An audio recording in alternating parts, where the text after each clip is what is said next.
সাহাবায়ে কেরাম আমার মায়ের নবীকে বলে, ও নবী আমার, আপনার প্রিয় সাহাবী আলকামা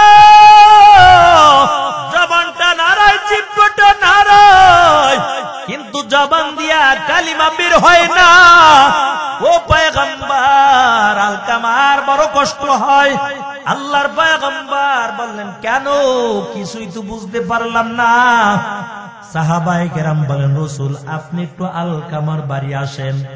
আল্লাহর পয়গম্বর আলকামার বাড়ি চলে গেল। আমার রাসূল আলকামার পাশে বসে গেল। নবী নজর করে দেখতে পায় আলকামার রূহটা বের হয় না, মৃত্যুর সময় বড় কষ্ট পাইতেছে। এরে আল্লাহর বান্দা, আল্লাহ রাসূল ডাক দিয়া বলেন, এরে সাহাবায়ে কেরাম দেখো আলকামার মা জীবিত আছে কিনা, খবর নাও। সাহাবায়ে কেরাম বলেন, ও নবী আমার, হ্যাঁ আলকামার মা জীবিত আছে। বলে তার মাকে একটু আমার কাছে হাজির করে দাও। সাহাবায়ে কেরাম আলকামার মাকে রাসূলের কাছে হাজির করাইয়া দিল। আল্লাহর নবী ডাক দিয়া বলে, আলকামার মা বলো, আলকামা তোমাকে কোনো কষ্ট দিয়েছে কিনা? তুমি আলকামার উপর বেরাজ আছো কিনা বলো। আলকামার মা ডাক দিয়া বলে, নবী আমি দিল থেকে আলকামাকে আমি বদদুয়া করেছি। আল্লাহ রাসূল বলেন, তোমার সন্তান আলকামাকে তুমি ক্ষমা করে দাও। কারণ মার দিলে কষ্ট নিয়ে দেওয়ার পর যদি কবরে যায়, তোমার সন্তানের জন্য জাহান্নামের আগুন। ও আলকামার মা, তোমার আলকামাকে মাফ করে দাও। আলকামার মা বলে, রাসূল না, আপনি যা কিছু বলবেন সব মেনে নিব, কিন্তু আপনি এমন কথা আমাকে বলবেন না। আমার সন্তান আলকামাকে আমি মাফ করতে পারবো না। এর রাসূলের উম্মতের দল যেই সাহাবী রাসূলের সঙ্গে সঙ্গে চলতো, অথচ দেখেন মায়ের কলিজার মধ্যে আঘাত দেওয়ার কারণে শেষ বিদায় বেলা জবান থেকে কালিমা হয় না। আল্লাহ রাসূল সাহাবীদেরকে ডাক দিয়া বলে, ও সাহাবায়ে কেরাম, তবে একটা কাজ করো, তোমরা লাকড়ি আইনা এই আগুন ধরাও আর আলকামাকে আগুনের মধ্যে জ্বালাইয়া দাও। এরে আল্লাহর বান্দা, আলকামার মা নজর দিয়া দেখতেছে সাহাবায়ে কেরাম লাকড়িগুলো একত্রিত করতেছে। যখন আগুনটা ধরায়, আল্লাহ রাসূল ডাক দিয়া বলেন, ও সাহাবায়ে কেরাম আগুনের মধ্যে আলকামাকে দিয়ে দাও। আলকামার মা হাউমাউ করে কান্না করে আর ডাক দিয়া বলেন, নবী আমার সন্তান আলকামাকে আপনি আগুনের মধ্যে দিবেন না। রাসূল বলেন, ও আলকামার মা, তুমি দুনিয়ার আগুনকে বড় মনে করলা, এই জন্য তোমার সন্তান এই আগুনের মধ্যে ফালাইতে নিষেধ করো। অথচ তুমি কি জানো, জাহান্নামের আগুন দুনিয়ার আগুনের চাইতো কত ভয়ঙ্কর। কেমন করে জাহান্নামের আগুনে তোমার সন্তান জ্বলবে। ও আলকামার মা, তুমি যদি তোমার সন্তানকে ক্ষমা না করে দাও, আল্লাহ তোমার সন্তানকে জাহান্নামের আগুনে জ্বালাবে। আলকামার মা ডাক দেয়া বলে, নবী আমার, আপনি সাক্ষী থাকেন, আমার আলকামার প্রতি আমার কোনো কষ্ট নাই। আমার সন্তান আলকামাকে আমি ক্ষমা করে দিলাম। কথা বলার সাথে সাথে, মাফ করে দেওয়ার সাথে সাথে আলকামার জবান থেকে কালিমা সাথে সাথে বের হয়ে গেছে। কালিমা পরে দুনিয়া থেকে বিদায় হয়ে গেল। এর যুবক বাবাজিরা, পর্দার আড়ালে মাগো, দিলের কানটা লাগাইয়া শুধু মা, ও যুবতী বোন, আজকে তুমিও তো একটা ঘরের মধ্যে কত দামি দামি দামি দামি শাড়ি পরে, কত দামি দামি গহনা পরে একদিন বউ হইয়া ঢুকবা, আবার একদিন এই ঘরের থেকে সাদা কাপড়ের প্যাকেট হইয়া বের হয়ে যাইবা।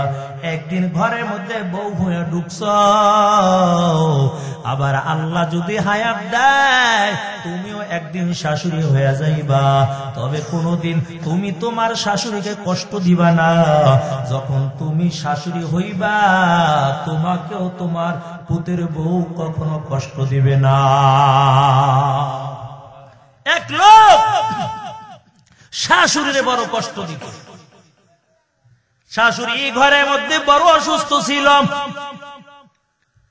এমনকি খুব অসুস্থ অবস্থায় দিন কাটায়।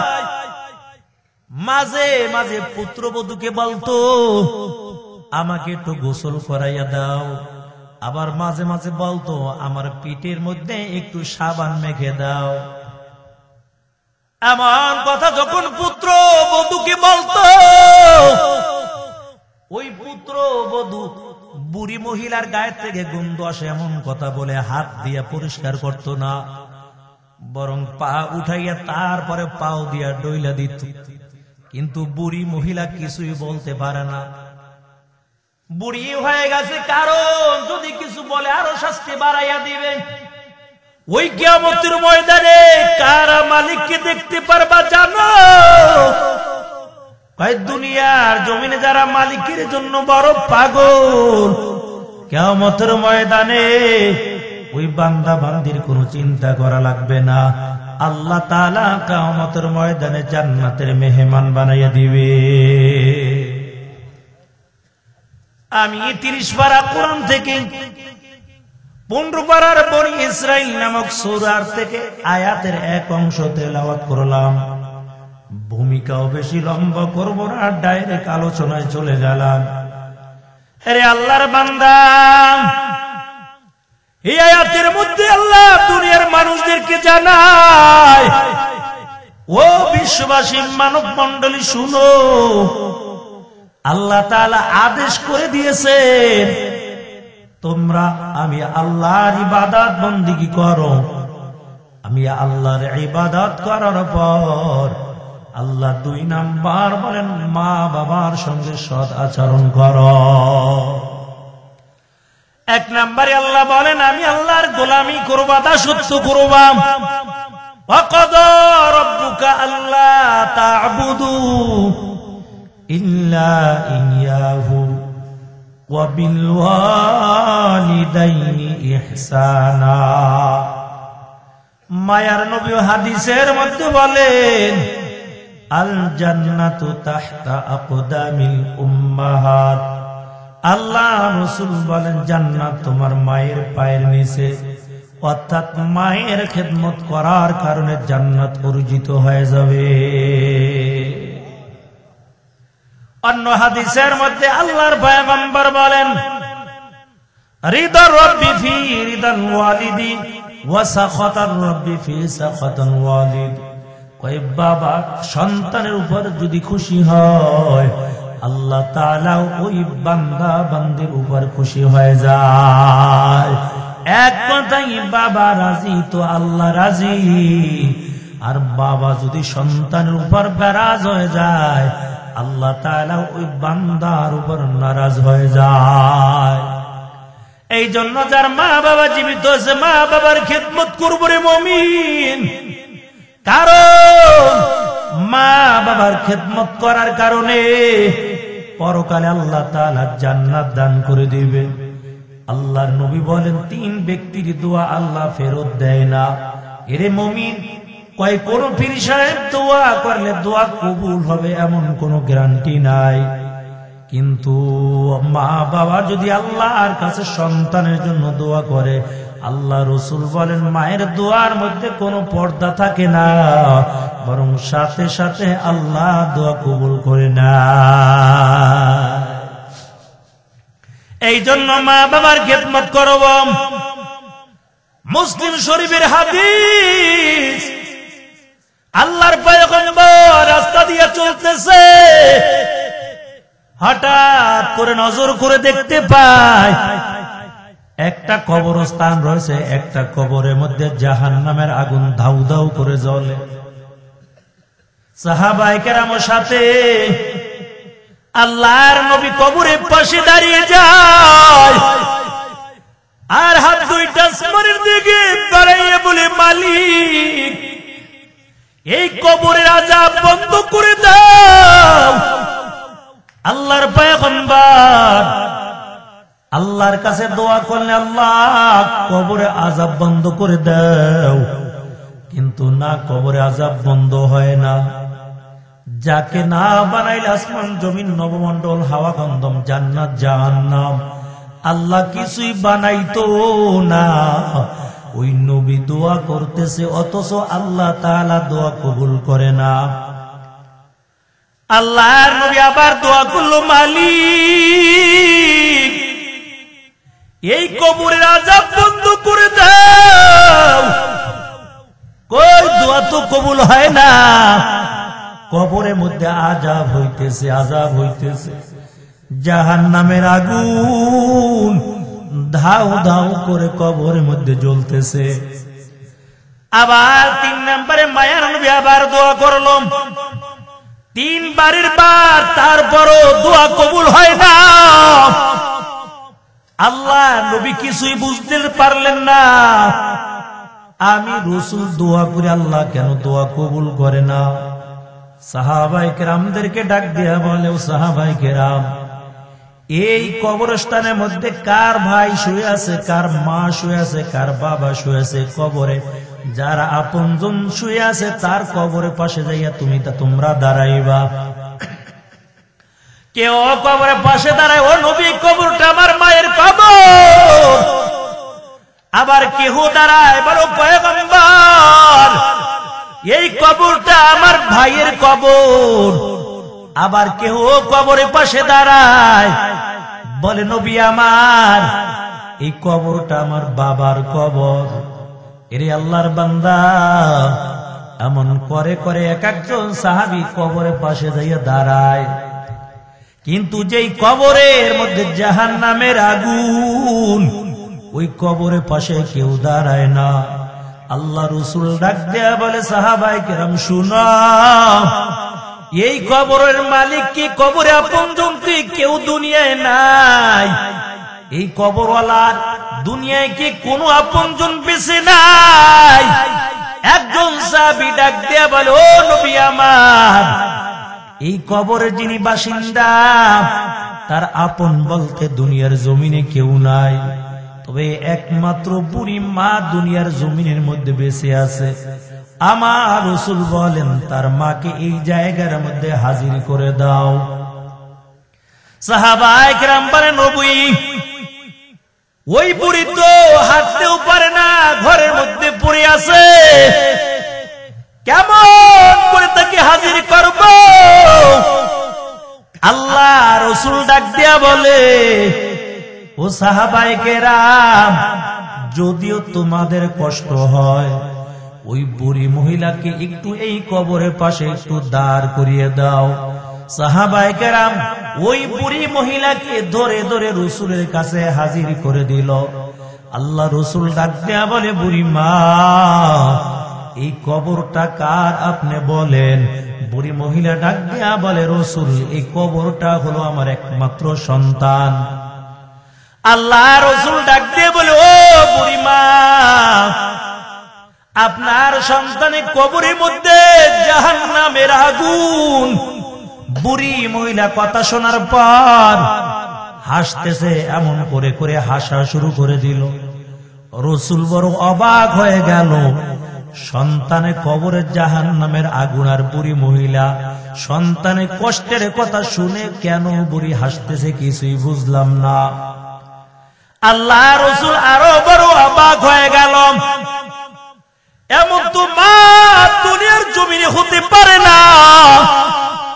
সন্তানের কষ্টের কথা শুনে মা কান্না করবে, অথচ এই জায়গায় মা হাসতেছে, কিছুই তো বুঝলাম না।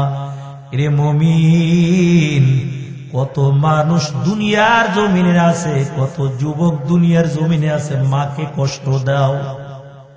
তুমি কি জানো, তোমার মা যদি আল্লাহর কাছে দোয়া করে দেয়, আল্লাহর সাথে সাথে মায়ের দোয়াটা কবুল করে ফেলাবে। কত যুবক হাত দিয়া মায়ের গায়ের মধ্যে আঘাত কর, লাঠি দিয়া বাবার গায়ের মধ্যে আঘাত করে দাও।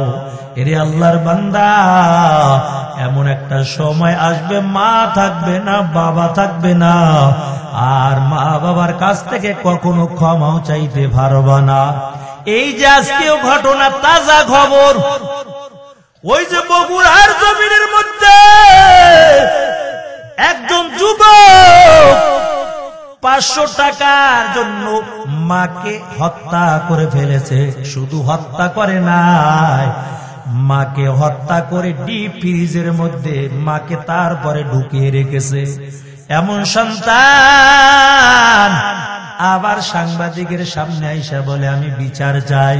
নিজে হত্যা করিয়া ঘরের মালামাল গুলো আস্তে আস্তে ক্ষতি করিয়া তারপরে এমন ভাব করেছে যেন মানুষ বুঝে এই ঘরের মধ্যে ডাকাত ঢুকেছিল, কিন্তু নিজের মাকে নিজে হত্যা করিয়া ডিপ ফ্রিজের মধ্যে ঢুকিয়ে রাখেছে। এরে মুমিন, ওই মা সন্তানের জন্য কত কষ্ট করেছে জানো? ওই মা গর্ভধারিণী মা সন্তানের জন্য এমন কষ্ট করেছে, 10 মাস 10 দিন গর্ভে ধারণ করিয়া এত কষ্ট করেছে। এরে আল্লাহর বান্দা, দুনিয়ার জমিনে একটা মানুষের যন্ত্রণা যদি 30 থেকে 35 ডিগ্রি বেড়ে যায়, দুনিয়ার জমিনে আর মানুষটা বাঁচে না। কিন্তু সমস্ত ডাক্তার একমত, সমস্ত বিজ্ঞান একমত, একটা মা যখন প্রসাদ বেদনা যখন শুরু হয়ে যায় 50 থেকে 55 ডিগ্রি পর্যন্ত মায়ের ব্যথা বেড়ে যায়। এত ব্যথা হওয়ার পর মা দুনিয়ায় বাঁচার কথা না, তবে কি বাঁচাইল? দুনিয়া সব ডাক্তার বলে একমাত্র আল্লাহর বড় দয়া দিয়া আল্লাহ বাঁচিয়ে দিয়েছে। এত কষ্ট করিয়া সন্তান যখন দুনিয়ার জমিনের মধ্যে আসে, দেখবেন ডাক্তারেরা সন্তান সিজারেও যদি হয়, দুনিয়ার জমিনে সন্তান ভূমিষ্ঠ হওয়ার পর আগে সন্তানকে মায়ের মুখের কাছে নিয়ে যায়। মা যখন 2টা চোখ দিয়া সন্তানের দিকে একটা বার তাকায়, সাথে সাথে 10 মাস 10 দিনের কথা, এত কষ্টগুলো এক নজরের মধ্যে ভুলে যায়। এরে আল্লাহর বান্দা, ওই মাকে কষ্ট দিবানের যুবক, নবী বলেন মা বাবার 14টা হক রয়েছে। দুনিয়ায় থাকা অবস্থায় 7টা হক, দুনিয়া থেকে যখন বিদায় হয়ে যাবে মা বাবার হক শেষ হবে না, আরো 7টা হক বাকি থেকে যায়। আল্লাহ দোয়া শিক্ষা দিয়েছেন দুনিয়ার সব মানুষদেরকে, মা বাবার জন্য দোয়া করো, রাব্বির হামহুমা কামা রাব্বায়ানি সগীরা, রাব্বির হামহুমা কামা রাব্বায়ানি সগীরা। আমার মালিক দোয়া শিক্ষা দিয়েছেন, এর দুনিয়ার মানুষ মা বাবার জন্য দোয়া করো,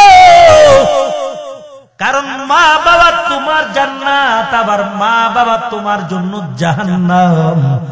আল্লাহ রাসূল বলেন, রিদার রব্বি ফি রিদাল ওয়ালিদ ওয়া সাখাতার রব্বি ফি সাখাতাল ওয়ালিদ। মা বাবা রাজি তো আল্লাহ রাজি, মা বাবা যদি নারাজ হয়ে যায় আল্লাহও নারাজ হয়ে যায়। এই জন্য এমন আচরণ করব না যার দ্বারা মা দিলের মধ্যে কষ্ট পাবে। আল্লাহ রাসূল বড় অবাক হয়ে গেল, কারণ মায়ের কষ্টে দিলের মধ্যে আল্লাহ এমন মায়া ঢুকাইয়া দিয়েছেন। সন্তানের কষ্টের কথা শোনার পর মা হাসতে পারে না, কেন হাসে কিছুই বুঝলাম না। রাসূল বলেন, ও বুড়ি মা তুমি কেন হাসো? বুড়ি ডাক দিয়া কয়, ও নবী আমার, আমি আল্লাহর কাছে আমার সন্তানের জন্য বদদুয়া করেছিলাম, আল্লাহ যেন আমার সন্তানকে জাহান্নামের আগুনের মধ্যে জ্বালায়। আল্লাহ রাসূল বলে, বুড়ি কেন? ওই মহিলা ডাক দিয়ে বলে, ও নবী আমার, আমার সন্তান আমাকে এত কষ্ট দিয়েছে, এই জন্য আমি নামাজ পড়ে পড়ে আল্লাহর কাছে আমার সন্তানের জন্য আমি বদদুয়া করতাম, আল্লাহ দুনিয়ার জমিনের মধ্যে আমার চোখের সামনে আমার সন্তানকে মুসিবত দিও না, কারণ আমি মা হইয়া সইতে পারবো না। আমার সন্তানকে তুমি কবরের মধ্যে এবং পরকালে জাহান্নামে শাস্তি দিও। ও রাসূল আমার, আমি এই দোয়া এই জন্য করেছি, কারণ আমার সন্তানের কষ্ট যদি দুনিয়ার জমিনে আমি দেখি, আমি মা হইয়া সইতে পারবো না। এই জন্য আল্লাহর কাছে বদদোয়া করছি, মালিক তুমি কবরে শাস্তি দিও, জাহান্নামের আগুনে জ্বালাইও। তবে আমি বুঝলাম আমার বদদোয়া বুঝি আল্লাহ কবুল করে নিয়েছে। ও রাসূল আমার, আরো একটা দোয়া করেছি, ও দয়ার মালিক, কোন মুরাব্বি এবং পীর মাশায়েখ যদি দোয়া করে আল্লাহ তুমি দোয়া কবুল করবা না, এমনকি কোন নবী রাসূল যদি দোয়া করে আল্লাহ দোয়া কবুল করবা না। এই জন্য আপনি নবীও দোয়া করেছেন, আমার আল্লাহ দোয়া কবুল করে না। কই আমি তো বদদোয়া করেছি জানো, রাসূল হইয়া দোয়া করলে আল্লাহ দোয়া কবুল করো না। আল্লাহ নবী বুঝতে পারলেন, কারণ মার দিলের মধ্যে বড় কষ্ট দিয়ে ফেলাইছে। এর যুবক, মা বাবা জীবিত থাকলে ক্ষমা চাওয়ার সুযোগ আছে, কারণ মায়ের কলিজার মধ্যে আল্লাহ এত মায়া ঢেলে দিয়েছেন। সন্তান যদি হাজার অন্যায় করে, মাকে যখন মা বলে ডাক দেয়, এক মুহূর্তের জন্য মায়ের সব কষ্ট দূর হয়ে যায়। কত মানুষ ঢাকার শহরে চাকরি করে, কত যুবক এসির তলে আরামে ঘুমায়, আর মা বাবা গ্রামে ছোট্ট একটা কুড়ের ঘরের মধ্যে থাকে। তারপরও মা সন্তানের জন্য দোয়া করে। এরে আল্লাহর বান্দা, এই জন্য বিবির কথা শুনিয়া কিন্তু মায়ের দিলের মধ্যে কষ্ট দিব না। এমন কোন কথা বলবা না যে কথার দ্বারা মায়ের দিলের মধ্যে কষ্ট পাইয়া শব্দটা বের হয়ে যায়। আল্লাহ নিজেই বলেন, এমন শব্দ তুমি মুখ থেকে বের করবা না যে শব্দতে তোমার মা কষ্ট পাইয়া জবান থেকে শব্দটা বের হয়ে যায়। এরে আল্লাহর বান্দা, ওই যে নবীর সাহাবী আলকামা রাদিয়াল্লাহু তাআলা আনহু কেমন আমার রাসূলের আশিক, এই আলকামা আমার রাসূলের জন্য বড় পাগল। আলকামা রাদিয়াল্লাহু তাআলা আনহু আমার রাসূলের সাথে চলতো, আমার রাসূলকে এত ভালোবাসতো। কিন্তু আলকামা যখন দুনিয়া থেকে বিদায় হয়ে যাবে, আলকামা দুনিয়া থেকে বিদায় হবে কিন্তু জবান থেকে কালিমাটা বের হয় না। সাহাবায়ে কেরাম আমার মায়ের নবীকে বলে, ও নবী আমার, আপনার প্রিয় সাহাবী আলকামা জবানটা নাড়ায়, জিহ্বাটা নাড়ায়, কিন্তু জবান দিয়া কালিমা বের হয় না। ও পয়গম্বর, আলকামার বড় কষ্ট হয়। আল্লাহর পয়গম্বর বললেন, কেন? কিছুই তো বুঝতে পারলাম না। সাহাবায়ে কেরাম বলেন, রাসূল আপনি একটু আলকামার বাড়ি আসেন। আল্লাহ পয়গম্বর আলকামার বাড়ি চলে গেল। আমার রাসূল আলকামার পাশে বসে গেল। নবী নজর করে দেখতে পায় আলকামার রূহটা বের হয় না, মৃত্যুর সময় বড় কষ্ট পাইতেছে। এরে আল্লাহর বান্দা, আল্লাহ রাসূল ডাক দিয়া বলেন, এরে সাহাবায়ে কেরাম, দেখো আলকামার মা জীবিত আছে কিনা খবর নাও। সাহাবায়ে কেরাম বলেন, ও নবী আমার, হ্যাঁ আলকামার মা জীবিত আছে। বলে, তার মাকে একটু আমার কাছে হাজির করে দাও। সাহাবায়ে কেরাম আলকামার মাকে রাসূলের কাছে হাজির করাইয়া দিল। আল্লাহর নবী ডাক দেয়া বলে, আলকামার মা, বলো আলকামা তোমাকে কোনো কষ্ট দিয়েছে কিনা? তুমি আলকামার উপর বেরাজ আছো কিনা বলো। আলকামার মা ডাক দিয়া বলে, নবী, আমি দিল থেকে আলকামাকে আমি বদদোয়া করেছি।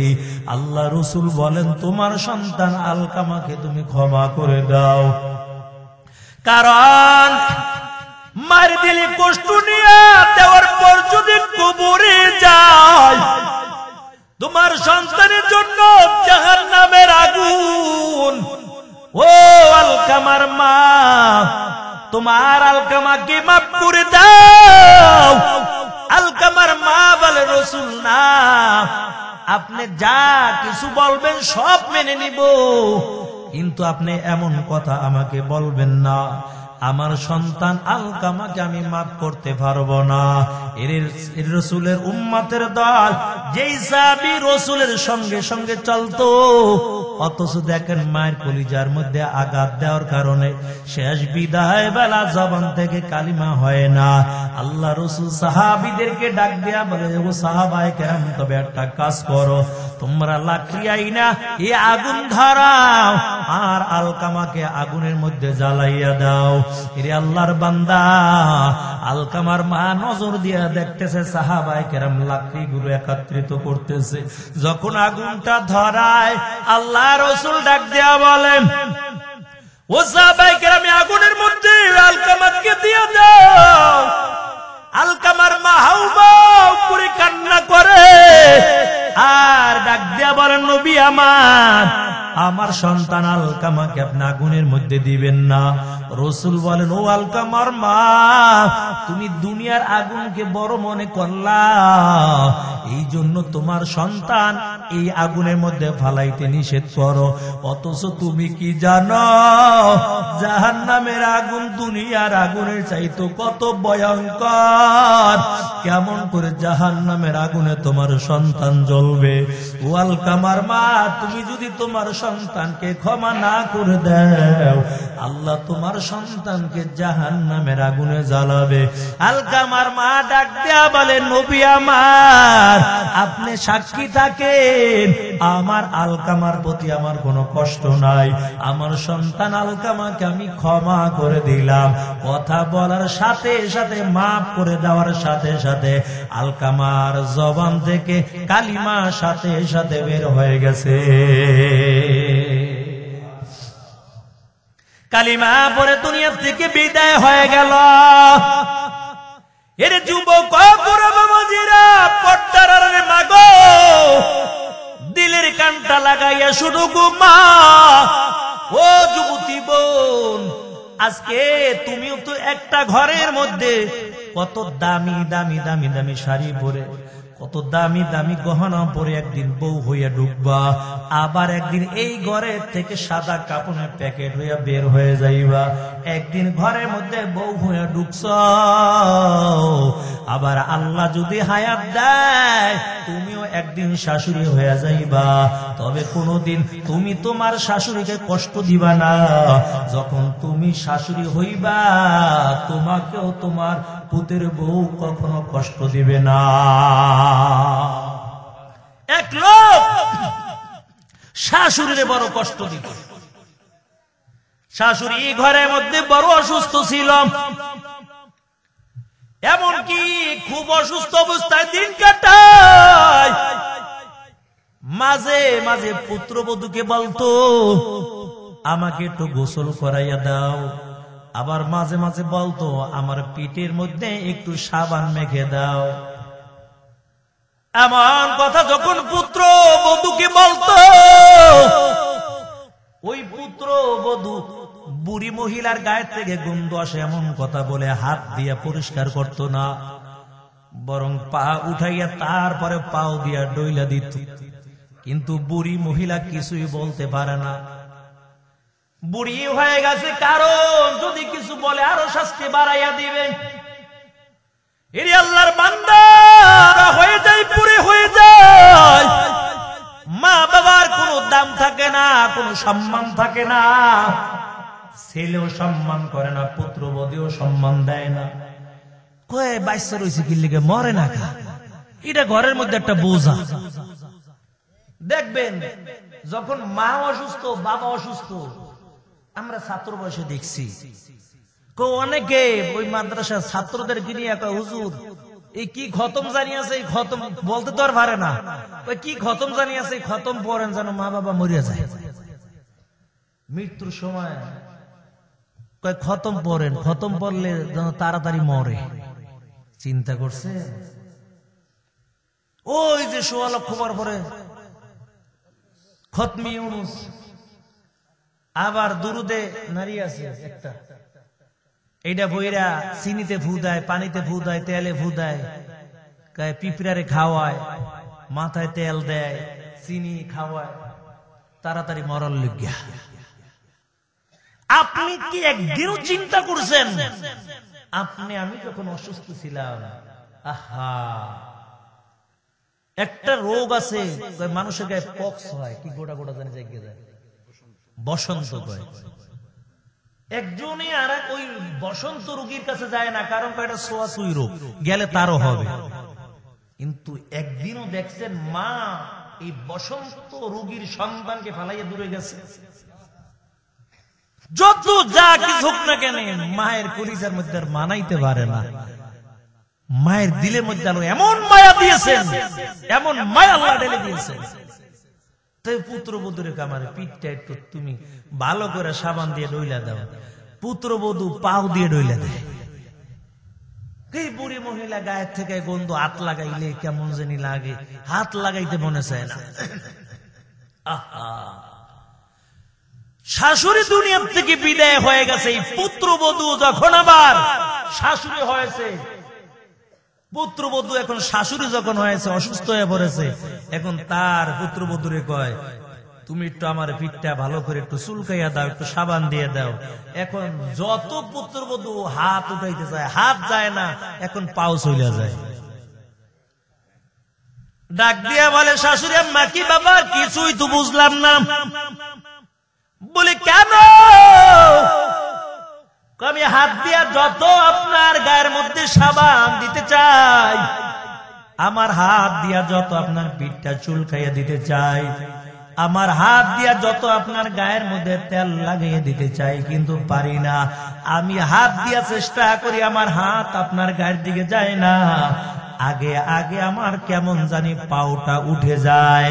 ওই শাশুড়ি ডাক দিয়া বলে ওরে পুত্রবধূ শুনো, এমন কাজটা তো এমনি এমনি হয় না, এটা অন্য কিছু না।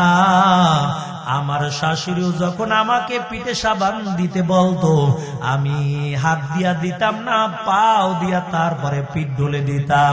ঠিক আল্লাহ আজকে ওই ফলগুলো আমাকেও দিতেছে। দুনিয়াই পাইতেছি, দুনিয়াই পাইতেছি।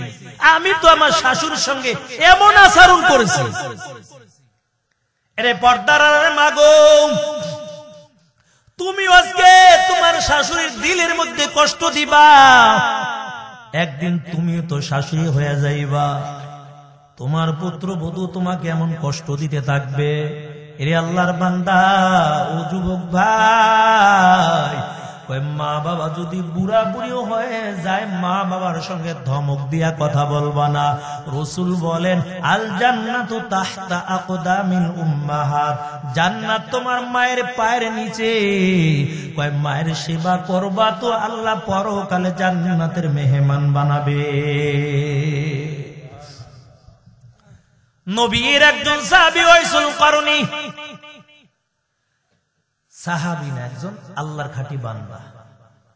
কই এমন মায়ের সেবা করার কারণে আল্লাহ এমন নিয়ামত দান করেছে, কয় মুস্তাজাবুদ দাওয়া, কয় দোয়া করতে দেরি হয়, আল্লাহ দোয়া কবুল করতে দেরি করে না। এই ঘটনা বলেই শেষ করে দিব, আপনাকে কষ্ট হয়। আমার এই গলা ভাঙ্গা, মানুষ কম, তারপরও চালাইতেছি, কি করবো। এই অল্প কিছু সময় থাকবেন না ইনশাআল্লাহ, আল্লাহ কবুল করুন। ওয়াইসুল করনি মায়ের সেবা করতেছেন, কিন্তু আমার নবীকে দেখার জন্য বড় পাগল। এরে আল্লাহর বান্দা, রাসূলের কাছে চিঠি পাঠায়, ও পয়গম্বর আমি আপনাকে দেখতে চাই, কিন্তু কেমনে আসবো? আমার বাড়ি ইয়ামান দেশের মধ্যে, আমার মনে চাই একটু আপনার নুরানি চেহারাটা একটু আমি মন ভরে ভরে দেখব, কিন্তু আমার মা ঘরের মধ্যে অসুস্থ, দেখার মতন কেউ নাই। কেমন করে আমার মাকে রেখে আমি আসবো? আল্লাহ পয়গম্বর আবার চিঠির মাধ্যমে জানাইয়া দেয়, ওয়াইসুল করনি, তোমার আসার দরকার নাই, তুমি তোমার মায়ের খেদমত করো। সাহাবী যুদ্ধে যাবে, কয় রাসূল আমি আপনার সঙ্গে যুদ্ধে যাব, তবে আর মা তো ঘরের মধ্যে একা। রাসূল কয় যুদ্ধে যাওয়া লাগবে না, মায়ের সেবা করো যাইয়া। আরে আল্লাহর বান্দা, ওই ওয়াইসুল করনি মায়ের এমন খেদমত করতেছে, রাসূল কেউ দেখতে হয় না, কারণ মাকে কে দেখবে, এই জন্য রাসূলকে দেখতেও আসে না। কিন্তু আল্লাহ তাআলা ওয়াইসুল করনিকে এমন ভাবে কবুল করে নিয়েছে, আল্লাহর পয়গম্বর যখন দুনিয়া থেকে বিদায় হয়ে যাবে, দুনিয়া থেকে বিদায়ের আগে আগে আল্লাহর পয়গম্বর সাহাবীদেরকে ডাক দিয়া বলে, ও সাহাবায়ে কেরাম শুনাও, ওই ইয়ামান দেশের থেকে আমি রাসূলের একজন আশিক এই মদিনার জমিনের মধ্যে আসবে, তবে আমি দুনিয়ায় থাকবো না ওই সময়। ও সাহাবীরা, এরে ওমর, তবে শুনাম, ওই ওয়াইসুল করনি নামের ওই পাগল যদি এই মদিনার জমিনের মধ্যে আসে, তুমি আমার গায়ের একটা জুব্বা তুমি ওই ওয়াইসুল করনিকে হাদিয়া দিবা। কফলটা কেমন ভালো, কয় আমার গায়ের জুব্বাটা তাকে দিয়ে দেবা হাদিয়া। ওমর বড় অবাক হয়ে গেল, সাহাবায়ে কেরাম বড় অবাক, কে এমন ব্যক্তি, কি ওয়াইসুল করনি কে, যার জন্য নবী এত খুশি হয়ে গেল, গায়ের জুব্বাটাও তাকিয়ে দেওয়ার জন্য বলতেছে। এই জুব্বা নেওয়ার জন্য তো আমি ওমরও বড় পাগল, এই জুব্বা পাওয়ার জন্য তো আবু বকরও বড় পাগল, এই জুব্বা পাওয়ার জন্য তো আলীও বড় পাগল, এই রাসূলের গায়ের জুব্বা পাওয়ার জন্য তো ওসমানও বড় পাগল।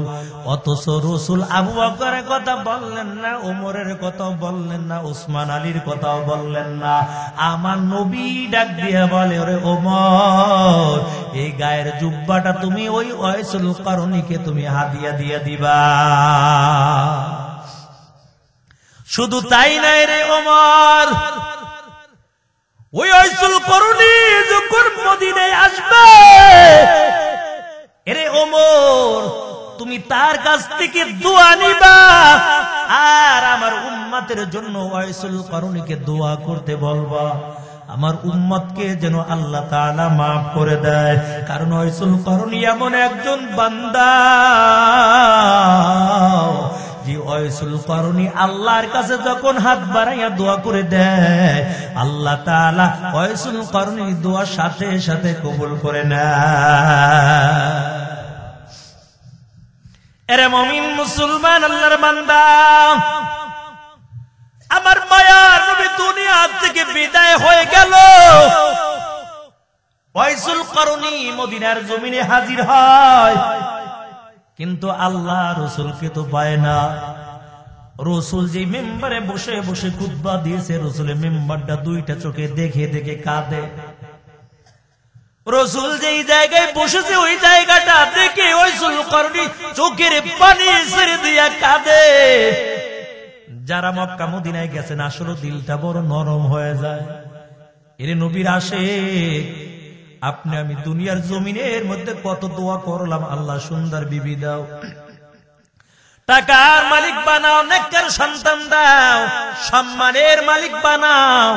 এর যুবক ও বুড়া বাবাজিরা, পর্দার আড়ালের মাগো, একদিনে কি এক্সট্রা 2 রাকাত নামাজ আদায় করিয়া কি আল্লাহর কাছে এই দোয়া করেছি, আল্লাহ তুমি জীবনে একটা বারের জন্য যদি হয় মক্কা মদিনার মুসাফির বানাও। একদিনে তো দোয়া করলাম না, একটা পিঁপড়া আল্লাহর কাছে বলে, আল্লাহ তোমার নবীর জন্য আমি বড় আশা, আয় আল্লাহ তোমার নবীকে আমি দেখতে পারলাম না, তবে আল্লাহ আমার জীবদ্দশায় তুমি নবীর রওজায় একটু আমাকে যাওয়ার সুযোগ কইরা দিও। পিঁপড়াটা এমন করে করে আল্লাহর কাছে দোয়া করলো, ছোট্ট একটা মাখলুক পিঁপড়া। আল্লাহর কাছে যখন পিঁপড়া দোয়া করে দেয়, আল্লাহ তাআলা পিঁপড়ার দোয়া তো কবুল করে ফেলাইছে। আল্লাহ একটা কবুতর পাঠাইয়া দিছে, কবুতর যাও যাও ওই জায়গার মধ্যে চলে যাও, যেই জায়গার মধ্যে আমার ছোট্ট মাখলুক পিঁপড়া আছে। ওই জায়গার মধ্যে যখন কবুতর চলে গেল, কবুতরের পায়ের মধ্যে হেঁটে হেঁটে যখন পিঁপড়া বসে যায়, ওই কবুতরটা উঠতে উঠতে আমার নবীর রওজায় পৌঁছাইয়া দেয়। মদিনা যাইতে পারলাম না, মদিনা দেখতে পারলাম না,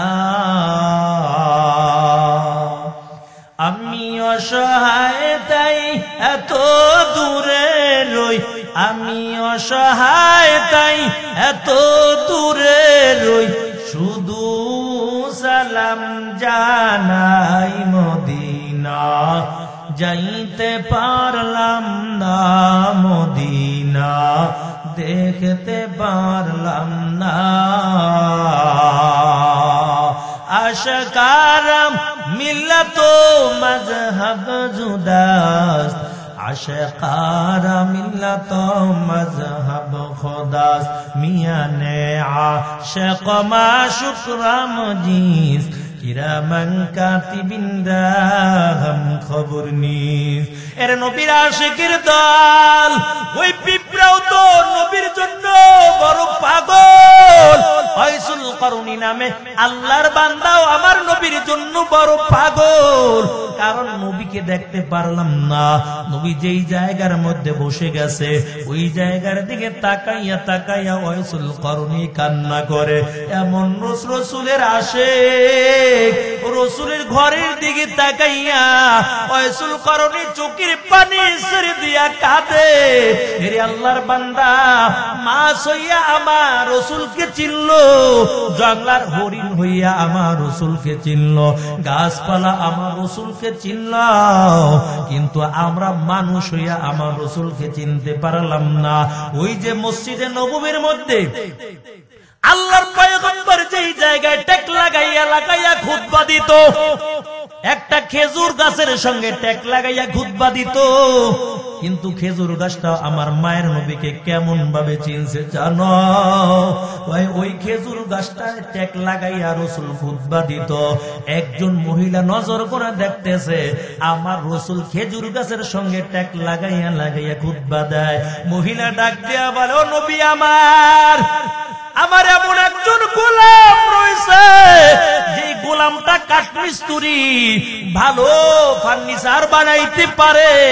ও পয়গম্বর, আপনি এত কষ্ট করে করে আপনি খেজুর গাছের সঙ্গে টেক লাগাইয়া তারপর আপনি খুতবা দেন, তবে আপনি যদি অনুমতি দেন আপনাকে আমি সুন্দর করে একটা মিম্বর বানাইয়া দিব, এই মিম্বরে বসে বসে আপনি খুতবা দিবেন। আল্লাহ রসুল অনুমতি দিয়া দিল, ঠিক আছে তুমি একটা মিম্বর বানাইয়া দাও। এরে আল্লাহর বান্দা, ওই মহিলা রসুলকে একটা মিম্বর বানাইয়া দিল, কাঠ দিয়ে সুন্দর করে, কাঠ দিয়ে সুন্দর করে মিম্বর বানাইয়া দেওয়ার পর আল্লাহর পয়গম্বর আস্তে আস্তে করে হেঁটে হেঁটে হেঁটে যখন মিম্বরের দিকে চলে যায়, ওই খেজুর গাছটার পাশেই হলো মিম্বার। আল্লাহ রসুল যখন মিম্বারের দিকে হেঁটে হেঁটে যায়, খেজুর গাছটা হাউ মাউ করে কান্না শুরু করে দিছে। সাহাবায়ে কেরাম বলে, একজন আর দুইজন সাহাবী থেকে বর্ণিত না, বহু সাহাবায়ে কেরাম থেকে বর্ণিত। কয় সাহাবায়ে কেরাম বলেন, আমাদের নিজ কানে শুনেছি একটা বাচ্চা যেমন মা হারাইয়া হাউ মাউ করে কাঁদে, ওই খেজুর গাছটার ভিতর থেকে এমন সন্তানের মতো কান্নার আওয়াজ পাওয়া যায়। কয় শুধু এমন ভাবে কাঁদে না, সাহাবায়ে কেরাম বলে, ও দুনিয়ার মানুষ শুনো, কয় মায়ের কোলের থেকে একটা সন্তান যখন জোর করে টেনে নিয়ে যায়, ওই সন্তানটা যখন কান্না করে হাউমাউ করে কাঁদে, যেতে চায় না মায়ের বুকের থেকে, ঠিক খেজুর গাছটাও এমন কান্না শুরু করে দিয়েছে, মরা খেজুর গাছ এমন হাউমাউ করে কান্না শুরু করে দিয়েছে। আল্লাহ রসুল যখন মিম্বরের উপরে যাইয়া দাঁড়িয়ে গেল খুতবা দিবে, এমন ভাবে খেজুর গাছটা কান্না শুরু করে দিয়েছেন। কয় রসুল মিম্বর থেকে নেমে হেঁটে হেঁটে খেজুর গাছটাকে দুই হাত দিয়া বুকের মধ্যে জড়াইয়ে নিয়েছে। এমন কান্না করে রসুল নিজে যাইয়া খেজুর গাছটার বুকের মধ্যে জড়াই ধরছে। এরে আল্লাহর বান্দা, নবী ডাক দিয়ে বলে, এরে খেজুর গাছ কান্না করা লাগবে না, কারণ আমি তোমার জন্য দোয়া করে দিব, আল্লাহ তোমার হায়াত যেন কিয়ামত পর্যন্ত দিয়া দেয়। খেজুর গাছ তারপরও কান্না থামে না। আল্লাহ রসুল আবার বলেন, খেজুর গাছ শুনো, কান্না করা লাগবে না, তোমার জন্য আমি এমন একটা দোয়া করে দিব, তুমি জিন্দা হয়ে যাইবা। খেজুর গাছ তারপর এটাও মানে না, তারপর কাঁদে। আর রসুলের আসে গইয়া দাড়ি কামাও না, দাড়ি কামাও, মইরা লাও। অথচ দাড়ি রাখলে পুরুষের সুন্দর দেখা যায়। পুরুষের সৌন্দর্য হলো দাড়ি। যুবকরা দাড়ি কামাইয়া বিবির দ্বারে বড় মানে সুন্দর একটা স্মার্ট যুবক দেখাইতে চায় যে আমি তো খুব হ্যান্ডসাম, দেখতে কত সুন্দর দেখা যায়। অথচ পুরুষের সৌন্দর্য দাড়ি। অনেক যুবকরে এই যুবক দাড়ি রেখে দেয়, হুজুর একটু বিয়ে ডাকুন, কারণ এ বুঝাইতে চায় যদি দাড়ি রাখি তাহলে সুন্দর মাইয়া ভাবো না। আরে যেই মেয়ে দাড়িওয়ালার লাগে বিয়ে বইতে চায় না, তুমি এমন প্রতিজ্ঞা করে নাও এমন জাহেল মার্কা মেয়ে আমি বিবাহ করব না। আর এই মেয়ে তোমার ঘরে আনলে অশান্তি শুরু হয়ে যাবে। এর নবীর আশিকের দল রসুল বলেন, খেজুর গাছ কান্না করা লাগবে না, আমি দোয়া করে দিব, তুমি জিন্দা হয়ে যাইবা। খেজুর গাছ তার বড় কান্না বন্ধ করে না। আল্লাহ রসুল ডাক দেয়া বলে, খেজুর গাছ আমি রসুল এমন দোয়া করে দিব, তোমার থেকে এখন তাজা খেজুর হয়ে যাবে, পাকা পাকা খেজুর থাকবে। এই খেজুর আর কোনোদিন শেষ হবে না। মক্কা মদিনায় মানুষগুলো হজ করার জন্য আসবে, তোমার থেকে পাকা পাকা খেজুর গুলো হাজী সাহেবরা খাবে। এর খেজুর গাছ তুমি যদি রাজি হও, আমি তাহলে তোমার জন্য এমন দোয়া করব, শুধু সিজনালি খেজুর হবে না, তোমার থেকে 12 মাস একই রকমের পাকা খেজুর গুলো থাকবে। তারপরও খেজুর গাছটা কান্না বন্ধ করে না। খেজুর গাছ বলে, নবী আমার, আমি এমন কিছু চাই না, কিয়ামত পর্যন্ত আমি হায়াত চাই না, আমার থেকে পাকা খেজুর হবে এমনটাও আমি চাই না। আল্লাহ রসুল ডাক দেয়া বলে, ও খেজুর গাছ তাহলে তুমি কি চাও? খেজুর গাছ বলে, রসুল আপনি আমার জন্য এমন একটু দোয়া করে দেন, আর আমার সঙ্গে আপনি ওয়াদা করে দেন, আপনার সঙ্গে যেন পরকালে আমিও জান্নাতে থাকতে পারি।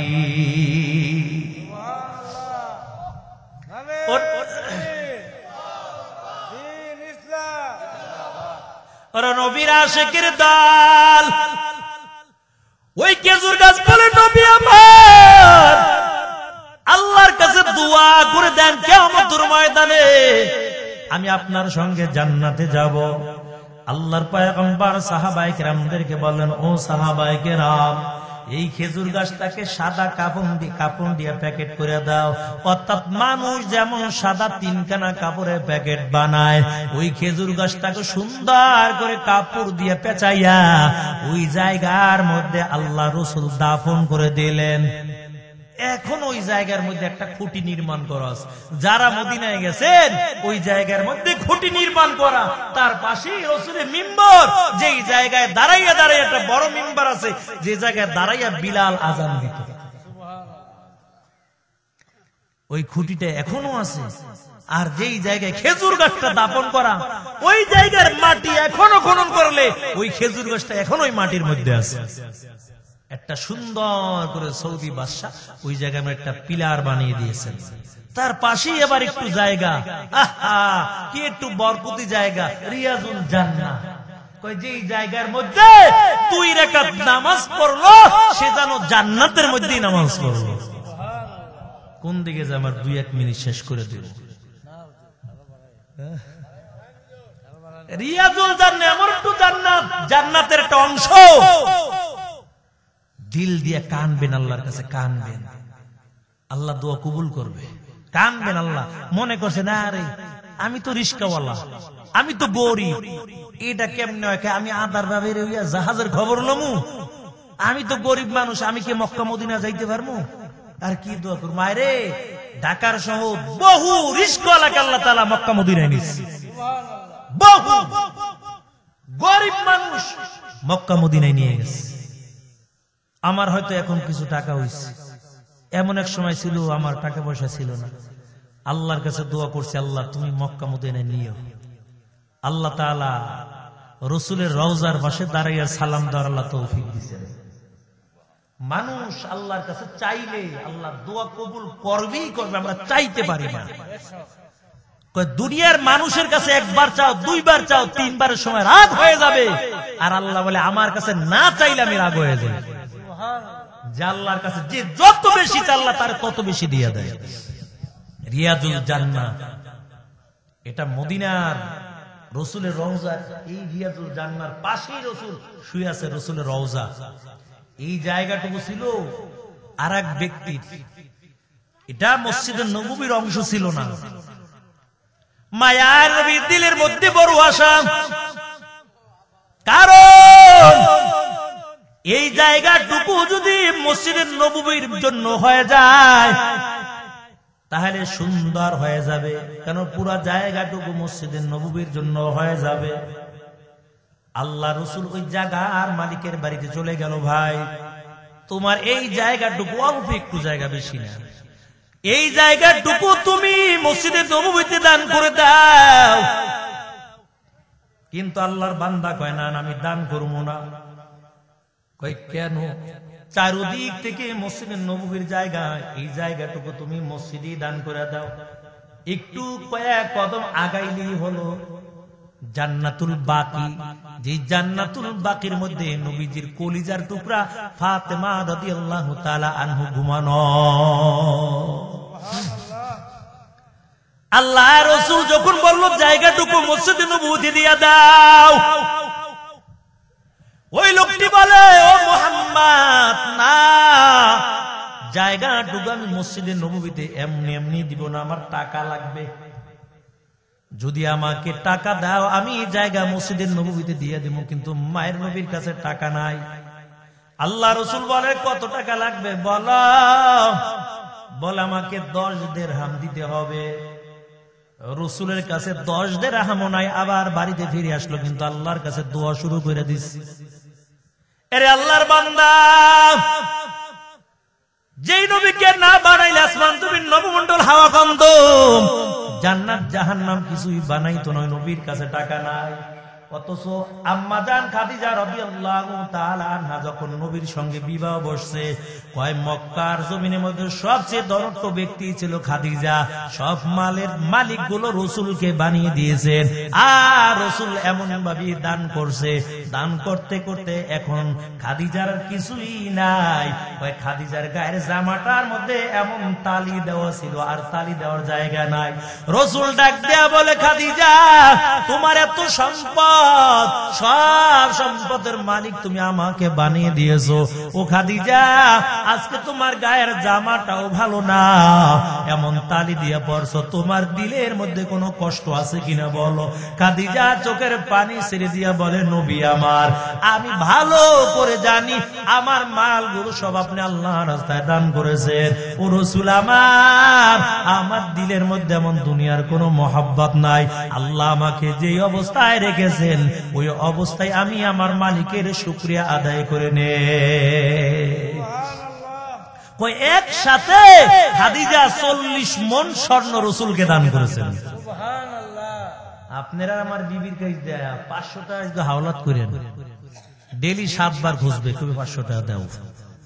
ওই দিন না নিজেলা 500 টাকা 500 টাকা দিয়ে হানি দাও না, এটা ডেলি খুঁজতে থাকবে, ডেলি খুঁজতে থাকবে।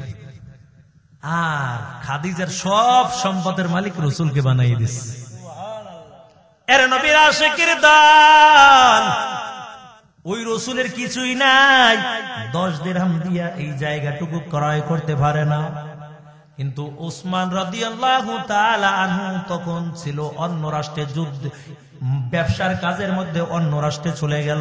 কিন্তু ব্যবসা করে যখন আবার মদিনার জমিনের মধ্যে আসলো, ওসমান শুনতে পাইল আমার রাসূল ওই জায়গাটুকু কেনার জন্য ওই জায়গার মালিকের বাড়ি গেছিল। ওসমান চিন্তা করলো যে এই জায়গা ক্রয় করার জন্য রাসূল গেছে, ওই জায়গা যতক্ষণ পর্যন্ত আমি না আনতে পারবো ততক্ষণ পর্যন্ত আমি রাসূলের কাছে আগে যাব না। তাড়াতাড়ি জায়গার মালিকের বাড়ি দৌড়াইয়া যায়, ডাক দিয়া বলে ভাই ওই মসজিদের মাঝখানে তোমার একটু জায়গা আছে, জায়গাটুকু মসজিদে দিয়া দাও। ওই জায়গার মালিক ডাক দিয়া বলে ওসমান না, জায়গার মালিকের মনটা এখন অন্যরকম হয়ে গেছে, কয় এখন তো মালদার পাঠিয়েছে। মনে করেন আপনার এই মসজিদের সামনে দিয়ে দুই কাটা জায়গা বেচবেন, একজনের কইছেন এই জায়গাটা বেচে এলাম কত, কয় 5 লাখ টাকা দিস। এবার আর একজন এই আপনাদের এলাকার বড় ধনট্ট ব্যক্তি, ওই যে বিদেশ থাকে টাকাওয়ালা গেছে, এখন দিলের মধ্যে এমনি তো মালদার পাঠিয়েছে, এর কাছে 5 লাখ না, এর জায়গা লাগবে, এবার 10 লাখ।